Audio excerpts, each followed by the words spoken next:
Two fun encounters. Story number one. I met Michael on IG.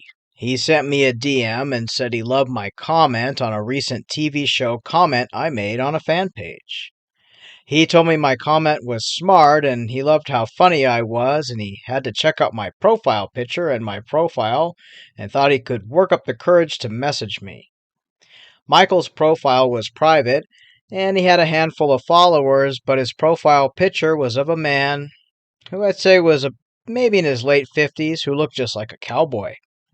He looked quite handsome, to be honest, and I've included a couple of photos he had given me during our chats in this email to you. Now, at first I thought, wow, what a great looking man. Let's see where this goes. And this was until he started chatting to me, and then all the red flags came out. Michael said he was from Texas, but that he was working on an oil rig off the Gulf Coast of South Africa. He said he was a widow and that his wife died 10 years ago from a sudden heart attack, and he was left to raise his daughter Mavis, who is now, quote, the tiny age of 3. I thought maybe this was a typo and he meant to say 13. So I asked him again how old his daughter Mavis is, and he said tiny age of 3. Okay, so the math is not mathing. You have a 3-year-old daughter whose mother died 10 years ago. I asked Michael if the child is by his girlfriend or another girlfriend. He said no, that him and his wife had Mavis before she died 10 years ago. Okay, I knew by this time I was dealing with a scammer, and he asked if I was single and how the weather condition was where I lived. I told him I'm from Colorado, and we had a big snow tornado and ruined our town's picnic, and the mayor was lost to the snow-nado. Michael told me he was sorry about that and hoped I was safe and well, and asked which country I reside in. I told him I reside in the country of Denver, and he asked if I'm single, and I told him I'm married, but my husband went to climb Mount Everest 2 months ago and has not returned, so I'm left to move on with my life and find a new husband. He said he understood and asked if I've dated anybody online. I told him no, I'm hoping to find myself a special someone. Michael sent me a few more photos of himself, one of which was a man in a cowboy hat, and I asked if he's a roughneck, and he told me no, his neck does not hurt. Quite clearly, this guy was not getting my humor or understanding my questions. Michael told me that he would be home in Texas in 4 months' time, and I asked him what he does with his daughter Mavis while he's away. I mean, after all, she's the tiny age of 3. He told me Mavis misses her mother, and she is away at boarding school in Texas. Wow, they have boarding schools for 3-year-old children now. What a state. He asked me if I have any children. I told him yes, 8 of them, but they are also climbing Mount Everest, and I've not heard from any of them. Michael asked me to download WhatsApp so we can talk better, and I told him I don't have that app. I don't know what it is. He sent me a link to download the app, and I told him I can't do that. I have a flippy phone. He told me he didn't understand, and he stopped messaging me. I figured that would be the end of that, but a few days later Michael came back and asked how I'm doing. He then sent me photos of himself, tons of photos, including one of him with another guy, and he had his arms around him and they were both in their briefs. I asked him who that was, and he told me it was his good friend and work colleague, and I thought, I've never been that close to a work friend, but okay. I told him I'm great, but wondered where he went. He told me that he was busy on the oil rig, and he was very upset because he needed a $500 iTunes card so he could watch movies and listen to music on the rig. He then said all the other work colleagues' wives have bought their husbands' iTunes cards, but I didn't buy him one. I asked him when did we get married. Michael told me he would marry me when he returned back from South Africa after his contract was finished, and he would fly to Texas and then book a flight to my country. Ah, yes, my country of Colorado. He told me he was on a $100 million contract, and as soon as he flies home, he will retire and come live with me in my country. I told him I cannot get him an iTunes card because I don't like Apple, and in my household it's flippy phones or nothing. He said okay, but just get the card for him because he really needs it. and by this time I'm assuming this guy doesn't know where Colorado is. I told him it's very difficult to gain a visa into my country of Colorado due to the Great Casa Bonita War of 1998. That if the president of Colorado knew he had an Apple phone, he would be detained and sent away forever. Michael said he will only use the card while on the oil rig and throw away his iPhone before he comes and visits me. I told him I'd have to think this over, and if I want to risk importing an iTunes card into my country, well, I'd have to drive to the great country of New Mexico to obtain the card and risk arrest. Michael told me he believes in me and just go do it. By this time, I'm having too much fun with this, and I told Michael I would leave at daybreak and drive to Albuquerque to buy an iTunes card and then bring it back to my home in Colorado and give it to him. He told me he loved me, my wife, and told me to message him when I return home. I told him it'll be a long journey.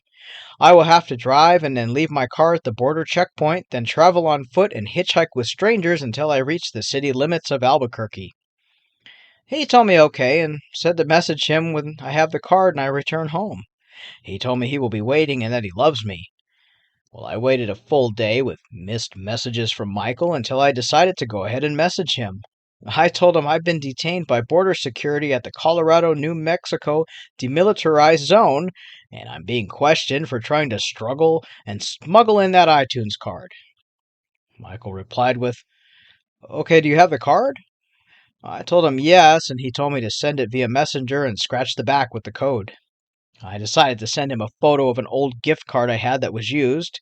It wasn't an iTunes, but it was bent up, and I put some mud on it, telling him I had to hide it in the jail cell floor, which was made of dirt here, and this is the card. They will take me to a labor camp now, my love. His reply was, "Okay, thank you." A few moments later, he came back, telling me the numbers are not correct, and if I'm a joke to you, just go get the card, and I told him it's too late. I'm leaving for the labor camp now for being caught. He blocked me, and by the way, his photos were stolen from Jim Newman from the Village People. Story number 2. Jeffrey was this guy who just kind of showed up on my friends list. I'm particular with who I allow on my friends list, so when I found a new request, I kind of found it odd. I did not accept his request, but in my others folder on FB, lo and behold, he'd sent me a message. He told me that he saw my comment on a music site about a festival coming to town. I think I wrote something about the Warped Tour being reviewed and revived or something. I don't know. I write on a lot of stuff online, stories, different music pages. He wrote that my comment was smart, funny, and asked if I was single. I'm 45 years old and quite frankly don't do the online dating thing, and my friends on social media are people I know from work. My hobbies are my bowling group, so I don't add people I don't know. I told Jeffrey, I don't know you, and I don't add people I don't know on social media, and I denied his friend request. He then said, "Can we get to know each other?" and spouted off how he is 58, a widow, lost his wife to a car accident, and he has one child named George, who's 12, in a boarding school in the UK. Jeffrey said he was originally from France, but moved to the USA when he was 30 to work for a major oil and gas company. "Oh gosh, Jeffrey, you sound like a dream," I told him, as I started typing to him in French. As luck would have it, French was something I studied since I was a teen, and I've traveled to France, first when I was 16 on a school field trip, and then several times as an active adult, traveling the world. Jeffrey replied he would rather speak English. When I asked him why doesn't he speak French, he said no, he doesn't speak it, because he went to a private school in France and they don't teach the native language. I told him I find that hard to believe, but okay, we can type in English to each other. He asked me if I'm single, and I told him I was. He then sent me photos of his kid George, and told me little George was in a boarding school and he's 9.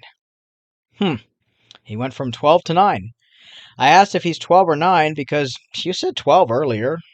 Jeffrey told me his finger slipped and he meant to say 9. George is 9 and at a UK boarding school. I told him I hope George is learning French since his father doesn't know. He told me yes and went on to ask me to give him my email address.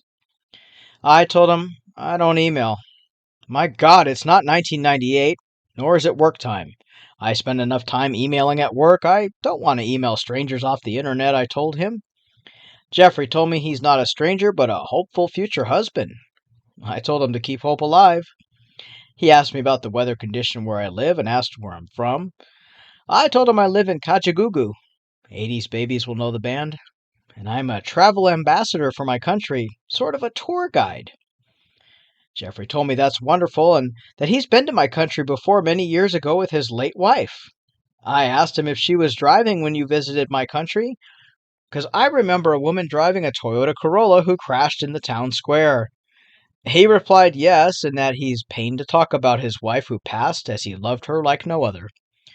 I told him that clearly he is still caught up on her and that this relationship won't work because I don't have the face of his wife. I told him I had to go now and to please always remember the love we shared. I ended up blocking him before he had a chance to reply, and honestly, I had things to do, but it was a good time waster. Since blocking him, I've received several other messages and requests from fake profiles online. I don't know if they're him or his friends, but I just block. Thank you for letting me share my story. I'd like to thank these two ladies for sharing their encounters.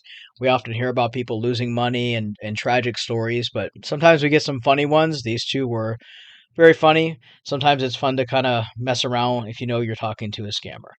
If you'd like to share your encounter, whether you lost money or you didn't, or you just had a funny encounter, you can email me, scammingscammers@gmail.com. Send me any screenshots you have. Send me your story, and I'm happy to help narrate it into a video. Your story may help others, or it may give people a laugh. Until next time, stay safe.